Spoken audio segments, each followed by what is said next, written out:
Ladies and gentlemen, welcome to Ole Walls!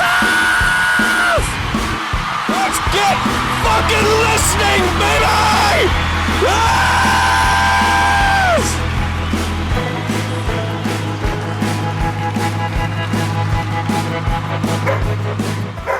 Welcome to Ole Walls House. It's me. It's your man. It's your main man and host. It's Ole Walls, and I am back with you, ladies and gentlemen. Episode number 86 coming your way. The hectic times of travel and craziness in my life are come to a close here now. So after this week, we'll be back to a normal schedule, a full schedule, full pods. So one more week of just craziness. I apologize. My mic just decided it wasn't going to work today. So hopefully you can hear me clear and everything. So just thank you to everybody as always. Appreciate you guys coming out, hanging out, listening, watching, checking it out. So as always, if you could comment, subscribe, share, comment, subscribe, share. What am I missing? Like, comment, subscribe, share. I'm missing something. But yeah, let people know about it. Let people know about the show. So, fun show coming again this week. We got MJ back for week 3 of the 4-week preview. We're heading out to the West. Go West, young man, to check out the AFC and NFC West. As always, Liquid IV, 20% off. If you're looking for it, I got it. Summertime, party time, festival time. It was invite time this past weekend. It was Liquid IV was necessary for my my life choices. 1 stick, 5 essential vitamins, 2 times faster hydration than water alone. First thing in the morning, before a workout, before a long day of drinking and golf. It's great. Convenient packaging. That was super nice this week. Get you take it with me. Toss it in. It was perfect. You know all the flavors. I'm a Concord grape guy. Waiter was stealing a bunch of the new sugar-free peach ones from me. One stick, 16 ounces of water, twice the hydration as water alone, 12 delicious flavors, 5 essential vitamins, B3, B5, B6, B12, and vitamin C, 3 times the electrolytes and sports drinks, made with premium ingredients. It's non-GMO, it's non-dairy, it's non-gluten, it's non-soy. So you got all those things. And they're providing water to, all different parts of the world. LiquidIV.com, promo code OWH gets you 20% off. You can go to the link in my show notes below. All right, ready to shop better hydration. Liquid IV. We're back for part 3. MJ's back with a lot less clothes on this time. He's showing it all off, just letting us just get a gun show. Right. Ladies, if there are any ladies, you're going to want to be watching the video on this one. MJ's here to party. MJ, welcome back, man. Appreciate you coming back for part 3 of our trip around the NFL. How you doing, pal? I'm doing good, man. It's been really fun. How you doing? Oh, wonderful, wonderful. Well, today we're headed out west. Go West, young man. We got the NFC West and the AFC West. Maybe one division's probably a little more interesting than the other as far as competitiveness, but even the NFC West, which I think is a little less competitive, where I think we're going to start today, isn't without intrigue. Let's just kind of dive into it. Who do you think wins the NFC West? Yeah, I think you're right. I think some of these teams are going to be butt. I just think they're just not going to be very good. But I do have – it's really hard to stay away from the 49ers in the West. Yeah. I think their roster is probably the deepest, and that even includes quarterback. And, it's crazy to think, I'm thinking of Brock Purdy as a solid quarterback, and that's so odd to say. You don't think he turns into a pumpkin this year? Yeah, pumpkin? I know. He could. But then you do still have, Trey Lance, who just doesn't have the field experience, I don't think, at all. I actually saw something on him the other day where you even go back to high school and college, he just doesn't have that many snaps at quarterback. Yeah. I think they got I don't know if long-term it was the best scenario for him, Trey Lance going down last year, but I think short-term, I think it's a way better scenario that they've gone with, they went with ended up for Jimmy G for a while and then ended up kind of stumbling into Brock Purdy. I think short-term it's a way better option for San Francisco than had they just kind of rode out Trey Lance. Yeah, I agree. And if it were to come to this too, Sam Darnold's on that team. You know, and Forgot about that. what's cool is like you've seen, you know, that coaching staff out there do really amazing things with not so amazing, or at least to the regular person's eye, not so good quarterback play. So it's hard to really say. So I have them winning 10 games this year. I do think what hurts this division overall is I think each team in this division plays the NFC East and the AFC North, and I think those are two heavyweight divisions that they're going to have to go through. That's 8 games out of their schedule that I think are going to be relatively tough. If I have that correct, that's what I had written down. Yeah, the Niners. Yep, the Niners are at Pittsburgh. They host the Giants. They host the Cowboys. Host the Bengals. Are at Philly. Host the Ravens. Yeah, are at Washington. Yeah, that's it's a tough schedule. Yeah, it really is. So I think that played a big part in my kind of analysis of the West in general. And that's why I think some of these win totals may have been a little bit higher in other years rather than what I have them at this year. But Niners just team at 10-7. Yeah, just as we were right before we started this, I was just quickly jotting down the win over-unders. I was like, man, they're not really expecting much. And I didn't. It missed me who they were matched up against. And yeah, when you say that, because I was like, man, the Niners I thought were going to be a good team. This division's not that strong. You'd think their win total would have been closer to 11 and a half. But when you kind of line up the fact they have kind of a murderer's row outside the division that they got to go to, 10.5 makes a lot of sense. And, it does. You know, shading the under on that, I like that play because while I wouldn't be super surprised, they've got some tough, just the road games, like even going to Cleveland, going to Jacksonville as well, going to Minneapolis, Washington, Philly, like those are tough teams who they're going to be in dogfights. And, you know, that's kind of the whole heading east thing when you're coming out of San Francisco and the long time difference and everything like that. You know, that historically hasn't been an easy thing to overcome. So, yeah, I like the under 10 play. Yeah. And just kind of piggybacking off that last point too, is I think it does help them in some scenarios too, with those East Coast teams having to travel all the way out there. Yep. So I do favor a lot of their home games as I was looking at the schedule. And I took that into consideration. You know, I even think somebody like Dallas coming to San Fran, that's a really tough game for Dallas. But I think, you know, you're looking at probably a team that's 4-4 going into their, I think it's a week 9 bye. And that's kind of, I just think they're the best team in the division, but it's going to be a tough road for them, I think. Yeah. Who else? Who do you see contending? Are the Seahawks the next contenders? Because the Cardinals are trash, and we don't really know what we're getting out of the Rams, I don't think. Yeah. I do have the Seahawks finishing second in this division. I have them at 8-9, and I think they're going to struggle to repeat kind of that formula that they had last year. I like the team. You know, I would leave the win total 8.5. I'd probably not really touch that if I was betting it.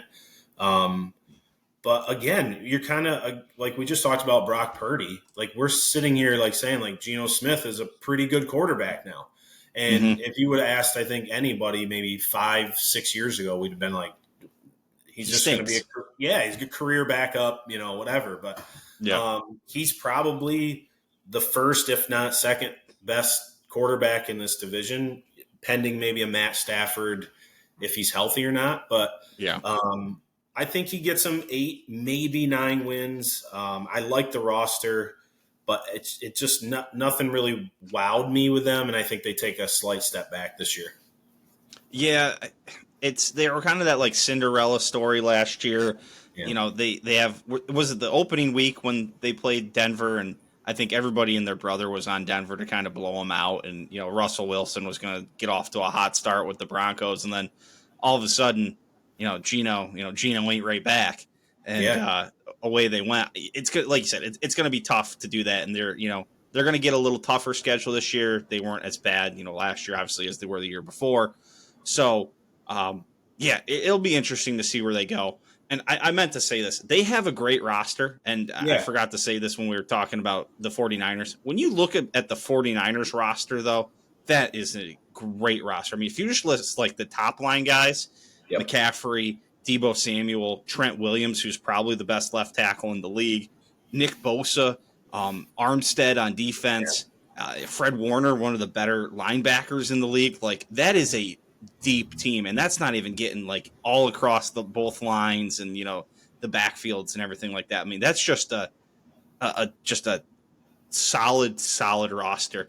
And while I don't think Seattle's at that level, they're still pretty good. I mean, they've got the pieces, at the skill positions. They got Kenneth Walker, they got Metcalf and Lockett out on the outside. They got a couple of good defensive backs and Woolen and Diggs, who are good, solid players as well. Again, not the 49ers, but still pretty solid across the board. I think that's where, when I was splitting hairs with the two teams, is I think offensively the Seahawks, like you were mentioning, like they got some pieces. That Charbonnet from UCLA, the running back that they drafted to back up Kenneth Walker, like that's a guy that, when we talk fantasy a little bit, that I kind of like maybe as a late round running back, maybe even stacking those two guys, having Kenneth Walker and him. But to me, it's the defense. Like the defense that I think we all remember in Seattle, like they're old or they're gone. Yeah.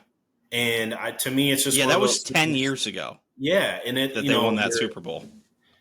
That's where my biggest question mark is. Now, if for some reason that defense plays lights out and takes a big step, I think they could be sneaky good to win this division. But I got to see it before, and I haven't seen it or seen many flashes of it. So that's why I lean the Niners with a couple more wins. Yeah. I mean, where do you even go with the Rams? Like, what do you – I don't even know what to say. There's such a question mark. Cooper Kupp's coming back off injury. Stafford's coming back off injury. They've lost some guys. It felt like that Super Bowl was really – like, we're going all in. We're going to, leverage the future if we have to do it. And, last year obviously was what it was. But, like, what do we even think of the 49ers? They have, not the 49ers, the Rams. They've got a 6.5 over-under on their win total. If you put a gun to my head, I wouldn't know what to say to that. Yeah. I do think they're better this year than they were last year. I think last year was just such a train wreck. And they kind of remind me, like, I was trying to think of defensive players on that defense besides Aaron Donald. Besides Aaron Donald. I was really trying to, like, figure it out before I looked it up. And it was very difficult. So I'm worried about that. And even if Aaron Donald is great this year, I think he could be doubled, triple teamed on the defensive line. And they could have a lot of trouble stopping people. I don't necessarily worry about their offense. I think they've added some pieces here and there, but I just don't think overall I trust Stafford to stay healthy, and for them to have enough weapons to compete with some of the teams that they're going to have to maybe outscore in some games. And I just don't think they have enough to do that. So I have them at 5-12, finishing third in the division.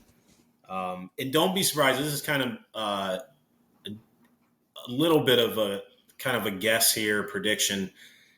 People love Stetson Bennett, and it would not surprise me if they get off to a rough start or Stafford goes down. Right now, they have that Brett Ripien, whatever his name is, backing up. But don't be surprised if Stetson Bennett gets some starts later in the year.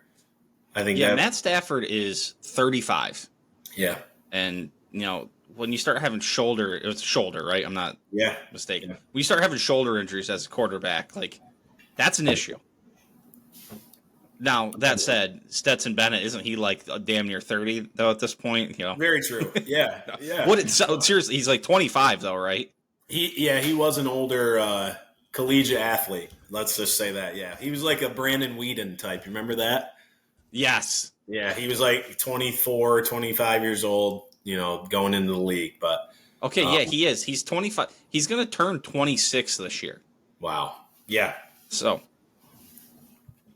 Yeah, he was a walk-on in 2017. Wow. That's crazy. I did see a stat. I saw a stat about that. I wonder if I kept it in my phone. I think he started the same year Todd Gurley did. Maybe does that sound right? Where? Like where would At Georgia. Oh, okay. He could have. And then he's gone, he's just getting to the league and Gurley is gone. Let me see if I can find that. Stetson Bennett and Todd Gurley. Was it Todd Gurley? I saw like a meme. I'm never going to find this now. No. Right. We'll keep going. That's all right. Yeah, I was interested in hearing that one. It's some Georgia running back. They started at Georgia in the same year. He got out of Georgia before COVID, or they may not have started the same year, but they were both on the Georgia at the same time. The running back gets out before COVID, gets to the NFL, and kind of washes out before Stetson Bennett's even left Georgia and got to the NFL. I'll figure it out and see if I can throw it in at the end of this episode. Moving on off my little detour there. That just leaves us with one team to kind of discuss in this division. And I know we spoke a little bit about these guys in some detail when we were talking the NFL draft. Yep. It seems like these guys are stockpiling picks. They're getting ready to go draft a quarterback next year. The Arizona Cardinals, Kyler Murray's wearing around what looks to be a sports bra at training camp lately. So what's going on out in the desert, MJ? Man, I don't know. It's rough, and it's hard to watch like teams just like it feels like blatantly just be like, we're just going to pack it in and, kind of look for at least next year. What's nice is I feel like recently in the last maybe 5 or so years, you've especially seen teams can turn it around pretty quick. Like I feel like that's more of a thing now than it used to be. Yeah. So that's a positive for them. But man, what a brutal, like my big thing with the Cardinals this year, what a brutal start to the season. You have to go at Washington, home versus the Giants, home versus Dallas, at San Francisco, and then home Bengals. Like they're 0-5. They're going to be 0-5, I think. And then they have 2 division games on the road at LA and at Seattle. And then the Ravens come to town. And then so if you're that team, do you just, Kyler Murray's going to miss some time? Like he's going to, knee surgery, I believe it was, or something. Wasn't it? Yeah. But he's going to probably miss time. Colt McCoy's going to be your quarterback. And I'm not here to rag on Colt McCoy. Colt McCoy's been in the league a long time. He can do, some good things. But that team's not very good. No. And I just if you're 0-5 or 1-6 or 0-7 or 1-8 or something, why throw probably your one guy that you could be like, all right, here's Kyler Murray, maybe we trade him or something. Why even throw him out in the field and give a bad look to other teams and say, hey, well, we don't want him. He can't win a game, or he's regressed or something like that. So to me, it's almost like he might not see much of the field this year. And if he does, I don't think it helps. Maybe he gets him another win, but I have them finishing with 3 wins this year. Yeah. I'm just kind of looking over their schedule again as well. I mean, and that might be it doesn't look like there's a lot of wins out there for them. Like the Texans, I mean, one of the other worst teams they play are the Bears, who I think aren't going to be that bad. They play the Colts.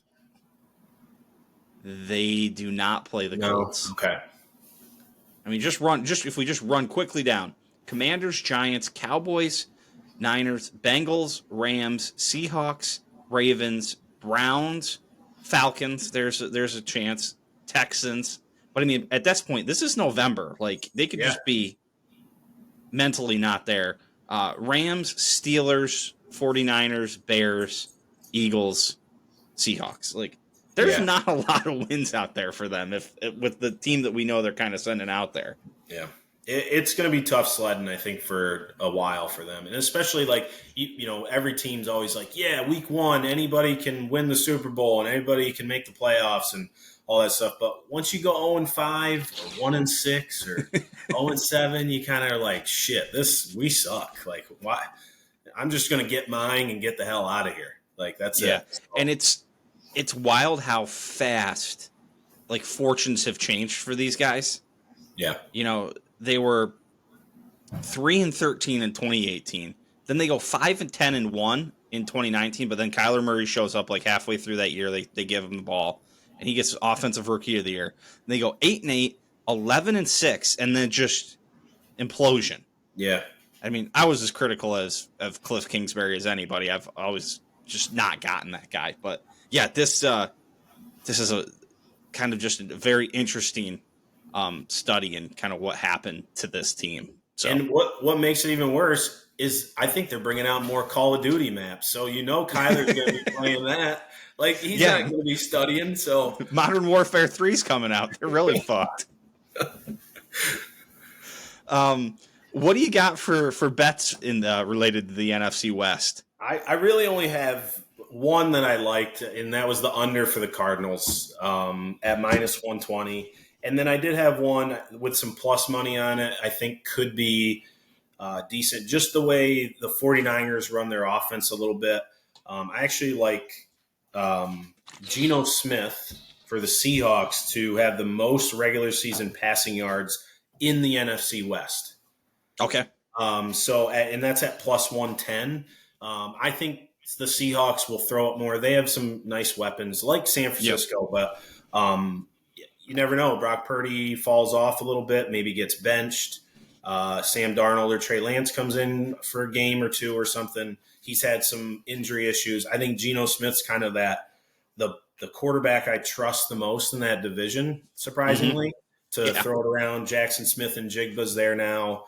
Tyler Lockett's always really good. DK Metcalf. He's got some weapons, so I think that would be a solid plus. Yeah, money. And the 49ers get creative with the run game and, Deebo Samuel end around, stuff like that. I mean, they pick up yards on the ground pretty well, too. And then they just flat out run it well, too. So, yeah. I like that. I love Cardinals under after looking at their schedule. I mean, 4.5. There's no chance they win 5 games with that schedule. I am hammering Cardinals under. Bad boy. Any fantasy players to watch? Yeah, I just wrote down ones that I like. Surprisingly, I like James Conner for the Cardinals if he stays healthy, of course. But he had a nice season last year. Yeah, and he's the workhorse. He's going to get goal line touches. He's going to catch a few a game. Where he's being drafted, I think, is very fair. I don't mind Cam Akers for the Rams. Cooper Kupp, obviously. Ayuk for San Fran I think is fantastic. And I had him in one of my leagues last year, and he is like he can disappear in a game or two, but then when he shows up, it's like they just find a matchup for him every once in a while, and are like, we're feeding you the ball, and like here comes a big number for your fantasy owners for the week. And I like him a lot with Brock Purdy in. I think they kind of have a nice connection with him. And I think George Kittle's poised for a really good year as well in San Francisco. And then some of my sneaky ones, I kind of mentioned Stetson Bennett. I think later in the year is like if you just need a flyer quarterback on like a bye week and he happens to be a starter by then, I think that could be good. I mentioned the Charbonnet kid from UCLA to back up Kenneth Walker. I like him. And I think Tyler Lockett doesn't get enough love. And I think where he's getting drafted, like I think in like the 4th or 5th round in most fantasy drafts I saw, I think that's really good value for a guy that's probably going to score 7, 8, 9 touchdowns, have 4 or 5 catches a game, and an offense that could be behind and throwing a lot. So I think that one's a good one. And then the guys that I don't love is Stafford. Purdy, and I don't really love Zach Ertz for the Cardinals at tight end. If you're looking for a late round tight end, I think there could be some better ones there. Yeah, he's getting old. Yeah. Well, cool. Let's switch conferences. What's that, MJ? I just said who's going to throw him the ball. Yeah, that too.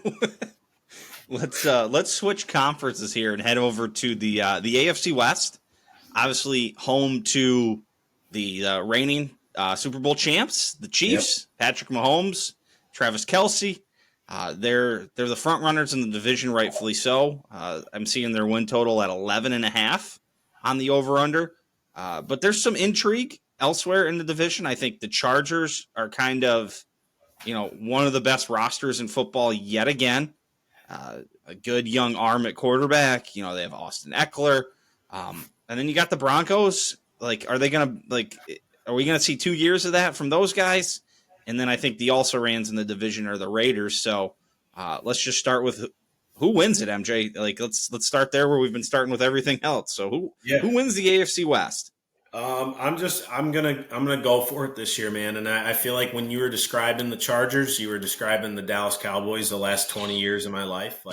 Talented roster, good quarterback, just it's got to be their year. And I'm gonna go for it, man. I'm gonna say the Chargers win 12 games this year. And I think some of that plays in. I think they play the AFC East and NFC North this year. I think they get at least 4 to 5 wins just playing those two divisions. Okay. And that probably includes the Chiefs in that as well. I think they get 4 or 5 wins because they play those divisions too. But I think it comes down to week 17 or week 18. Yeah, week 18 now. Sorry. And it's Kansas City at LA. And I think that's going to, be the game that decides the division, possibly maybe a 1 seed in the AFC. And I'm going Chargers with 12 wins. They win the last game of the season and go 12-5. Okay. And yeah, if you do just look at a couple of teams the Chiefs have to play this year, they have the rematch with the Eagles. Both teams actually go to Green Bay kind of late in the year. The Chiefs host the Bills. The Chiefs host the Bengals. So there's some tough games for the Chiefs out there. That the Chargers have the Bills as well. Again, they go to Green Bay in November and they host the Ravens and host the Cowboys. I say Green Bay only strictly because of the weather, not because I'm expecting a whole lot of them. But it does seem like the Chargers have the slightly easier schedule.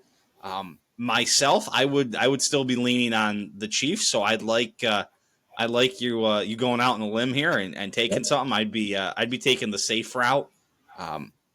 But the question is, how long can the Chiefs keep this up? It's been a while now. I'm trying to find their record here over the past few years, but it has been a number of years that they've gone on this kind of run. I mean, they won the Super Bowl back in 2019.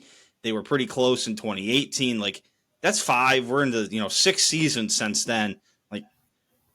Runs in the NFL don't usually last that long. And while they've still got most of the core, it can't go on forever, right? So I mean, no better time than the present to jump on the Chargers. And like I said, the Chargers have. I mean, if you just look, Justin Herbert's as talented as a quarterback as maybe in the league. Austin Eckler is one of, if not the best running backs.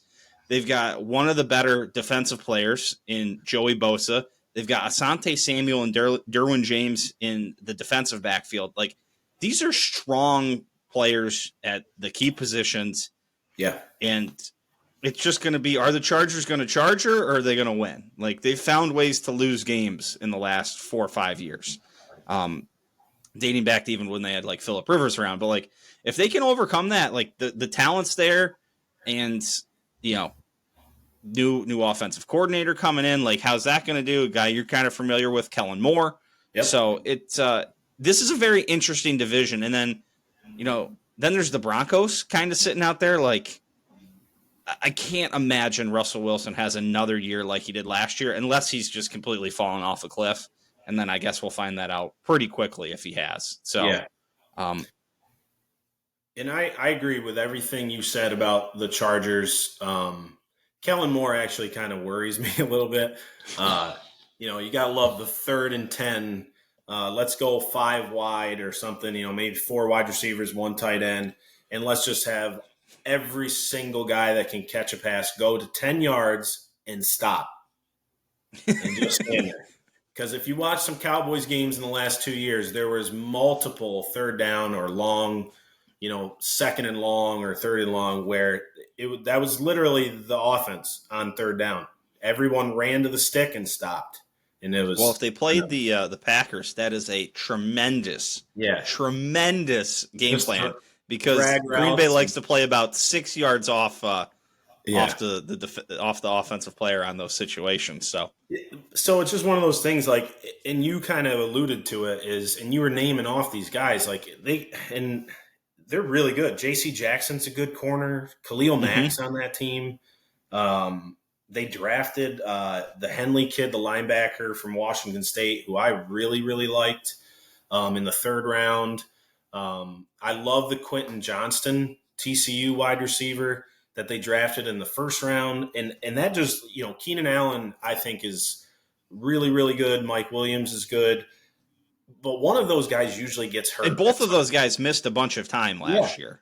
But now, so you put in a strength with like a young rookie that can fill in for a game or two if he needs to be that number 1 or number 2. And I really think what you alluded to is my biggest thing. I think their defense is the deepest it's been in this time where we're like, the Chargers should be better than they are. And that's kind of what my thinking was, kind of putting them over the hump a little bit. I like it. Yeah. Like I said, you got to kind of, like, when you're making a pick like this, you just kind of got to time up, like, when the top dog in the division goes down. Yeah. And it's hard to get it right, but I mean, this is as good a year as ever. I mean, it also just feels like the Chiefs guys are, like, out there a little bit more, like, Patrick Mahomes is out, playing all the celebrity golf events. Kelsey's got his own podcast. And I'm not saying, like, oh, they can't do both. Like, because I've always hated that argument, like, oh, a guy can't do a fucking podcast for 2 hours a week and still be a great football player.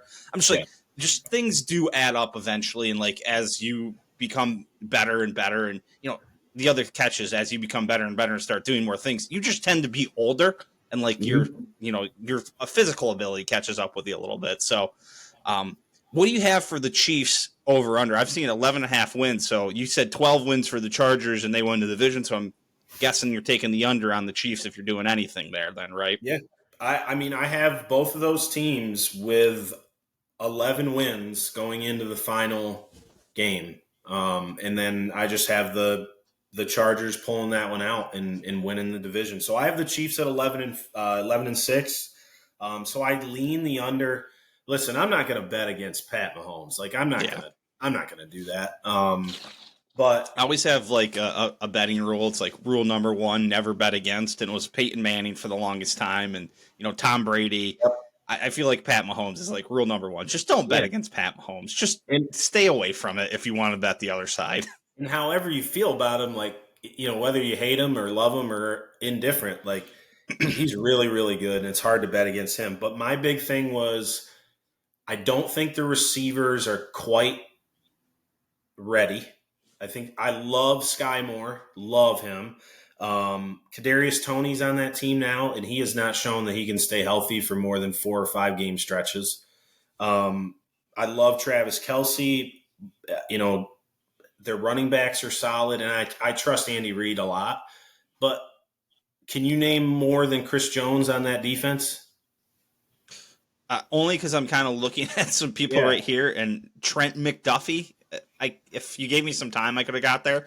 But then the other guy they list is, like, one of the notable defensive players, Justin Reed.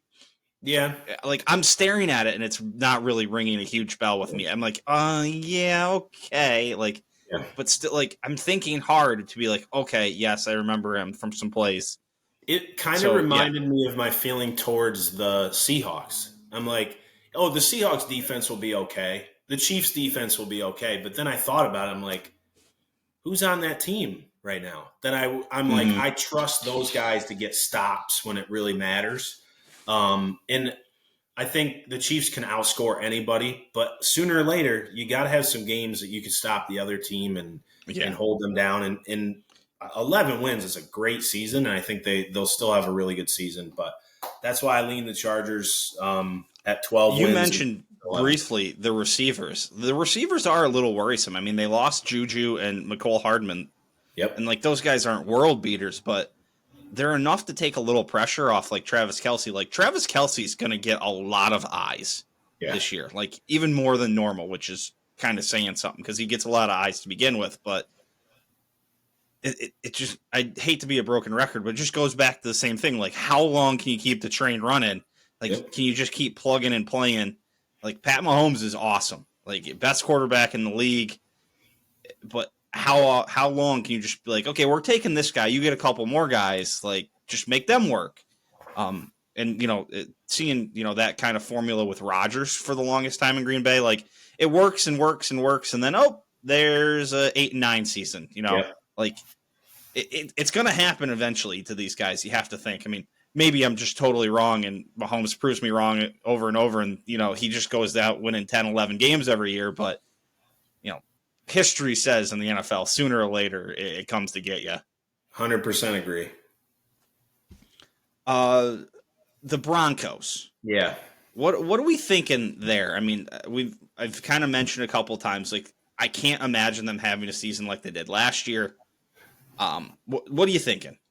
I have them at 8-9, which is probably a big improvement, and I think they're going to be more competitive. I don't love that Sean Payton's like going after people and like talking a bunch of shit like he's done. He's a great coach, and like I just don't love that, and so that kind of rubbed me the wrong way. I do like their pieces, especially on offense, and I think they have some defensive players that are solid.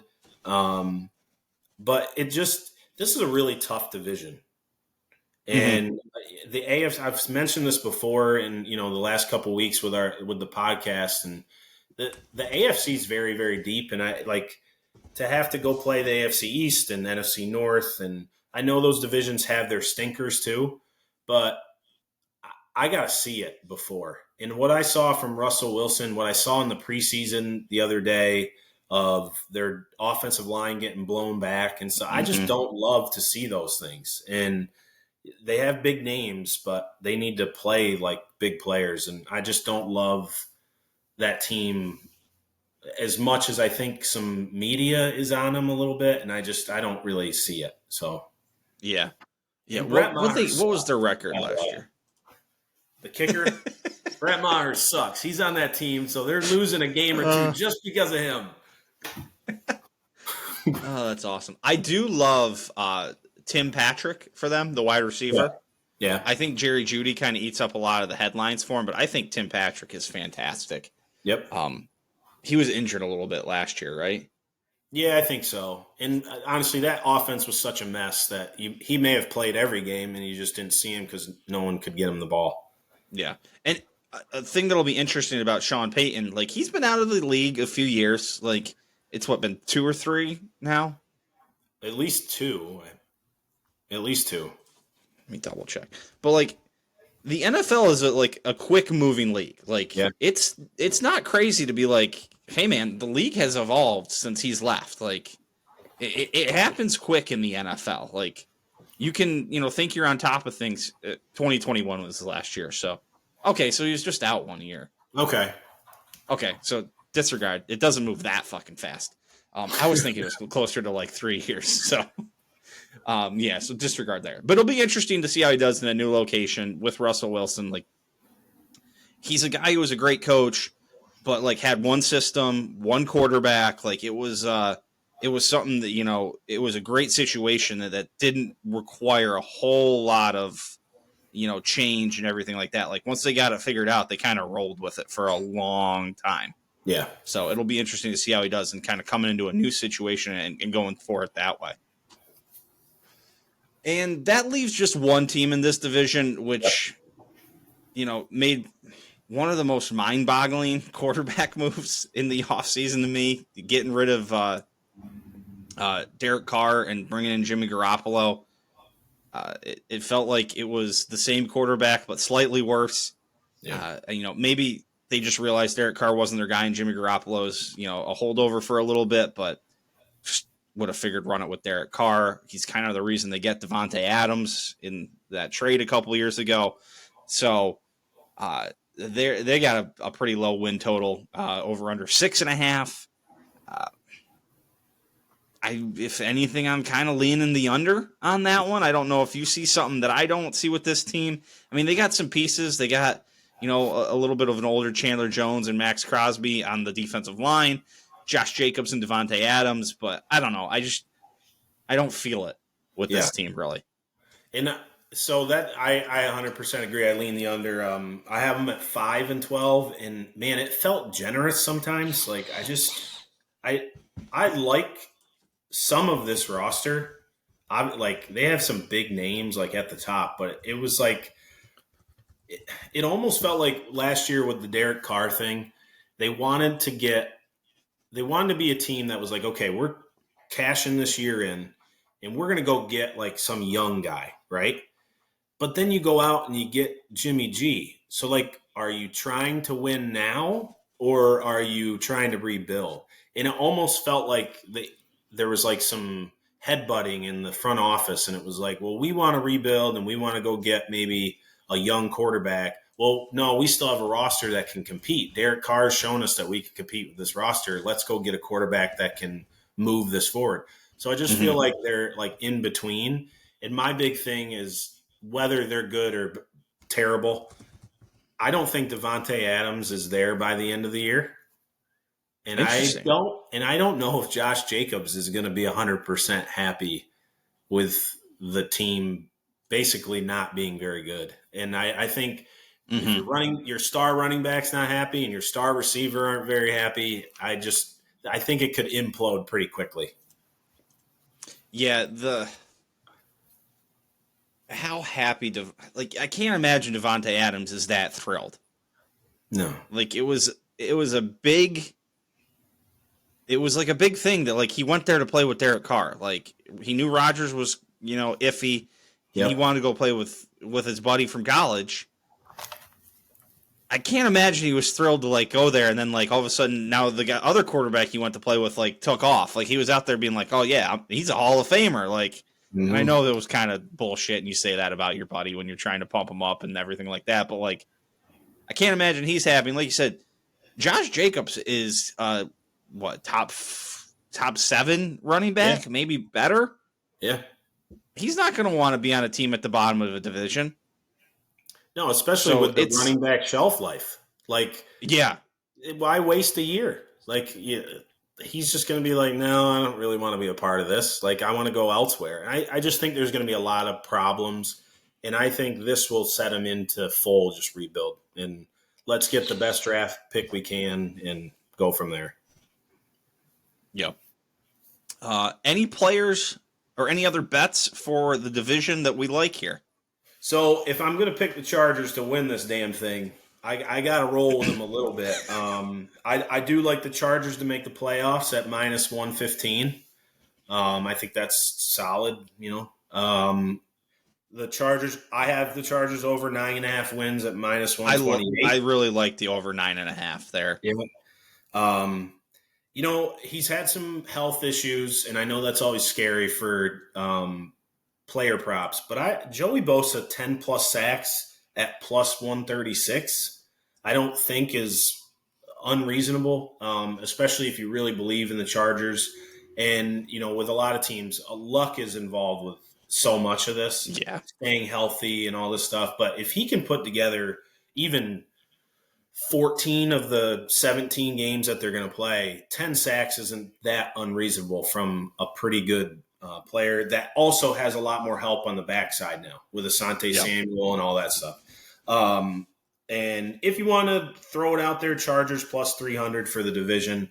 And if you want to go a little safer for guys like you that think the Chiefs will still win this division, you could throw them in there like with the Jags or Philadelphia for some plus money and just parlay those two division winners. And I think that could be a nice You know, solid. at plus 300, you're kind of talking me more and more into this Chargers thing here. Yeah, I mean- I started this conversation like, no chance the Chiefs win again, but now you got me thinking like plus 300. You know, maybe we'll parlay that with the Jags, who I think are almost of a lock to win their division.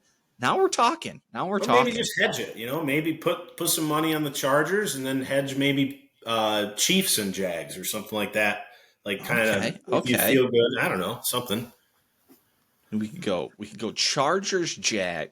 You could just do it three ways. You could parlay it. You could take the Chargers, then you parlay the Chargers with the Jags. And you just take the Chiefs with the Jags in a parlay too. Yeah. And then just watch the Jags absolutely butt fuck you into oblivion. It's exactly what I was thinking. Any other fantasy players that you think are big impacts this year?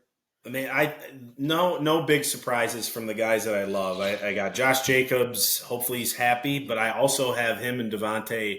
I actually have arrows drawn between love and hate because I'm worried about that team. Yeah. I think if Devontae were to get traded and stuff, I think it obviously he just shoots up back to a top 3 receiver and vice versa. But Austin Eckler, Justin Herbert. I love Keenan Allen, even though he gets a lot of like overlooks a little bit when he's healthy. He's a stud. Pat Mahomes. It feels like they love going to him late in games too. Like if they have to go get like a touchdown late, it's just like the fucking Keenan Allen show sometimes for whatever reason. I've just seen a lot of Mike Williams love, and everybody doesn't talk about Keenan Allen, which is weird to me. But I don't love Mike Williams. Like, yeah, it just feels. I think weird. It feels like it's way too boom or bust with him. Yeah. Like there's some 20, 25 point games out there, but like there's a lot of like 6-point games with him. It feels like. Yeah. I don't have any stats to back that up, but like that's just my like how it feels. And he's going, and I could be wrong on this, and hopefully the listeners make sure they double check this, but I'm pretty sure Mike Williams is going in the 3rd or 4th round, like wide receiver, like 20 or something, or maybe even lower than that. And I just feel like it's just a little rich for me. So that's why I'm a little worried there. But I like Keenan Allen. Sky Moore is my Kansas City receiver. That's who I'm going to get if I'm getting a Kansas City receiver. And then my sneaky good ones, I still think Hunter Renfrow could be a good pickup late. Quentin Johnston, I mentioned. And another one kind of like Keenan Allen. Everybody's high on Jerry Jeudy. I think Cortland Sutton could have a good year under Sean Payton. And he had a decent year last year. And I think Cortland Sutton could do some good things for the Broncos too. So what do we think about Jerick McKinnon? I like it. I mean, I think I'm thinking late in I'm right seeing now. I can keep him in the 13th round. Yeah. I love it, especially PPR. Like Andy Reid's going to get his running backs, and like even Clyde Edwards-Helaire, like a 3rd string, like he's probably going to get 3 to 5 touches a game. And if there's an injury, I mean, McKinnon's the guy then, I think. So I love stacking those running backs, especially if they get one a little early and then get their backup later. I love that. So I think that would be a good pickup there too. I don't love Pacheco though. Like if you're just getting Pacheco, I think there's other options out there. So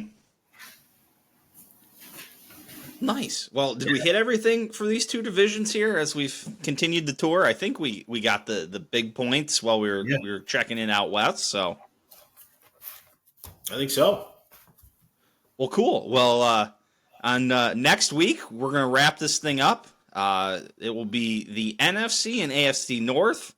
Big ones. My Packers. We're gonna talk. So there might be a little more of me rambling on here when we get to that point. So. MJ, appreciate it always. Great time here. You're coming with some great info for us. So part 3 is complete, and we'll see you again next week for part 4. So thanks, buddy. Yep. See you, man. All right, let's go wrap this thing up. Again, sorry, been traveling, been crazy. So not no passing thoughts or anything. Sorry for those of you. I'll take that back. I got a couple of things I'll just toss in here just to make you happy. Apparently, the Swamp Kings documentary sucks and is just jerking off Urban Meyer for fucking 4 episodes. I was disappointed. Thought that was going to be good. Little League World Series, I was watching this pitcher for California, number 13. Every time he threw, his hat came flying off. Get a new hat or get a haircut. Get a haircut. Cleveland lost the first game in a absolutely massive series for them with Minnesota last night. They have to win the next 2 or the season's over, essentially. What else do I got here? I'll just spin through it real quick. I completed my first fantasy football draft. That was nice. Coach Jeffy is now married. Coach Jeffy is also no longer Coach Jeffy. Had me some Primanti brothers. That was delicious. I may be getting back to the points that I talked about last week. Who knows? What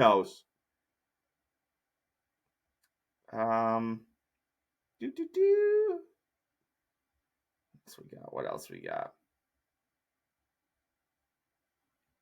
That's about it. Oh, dropped a roommate off at the airport last week and need to find a restroom to go to, and found one in a McDonald's, and I'm in there, and I'm doing my thing,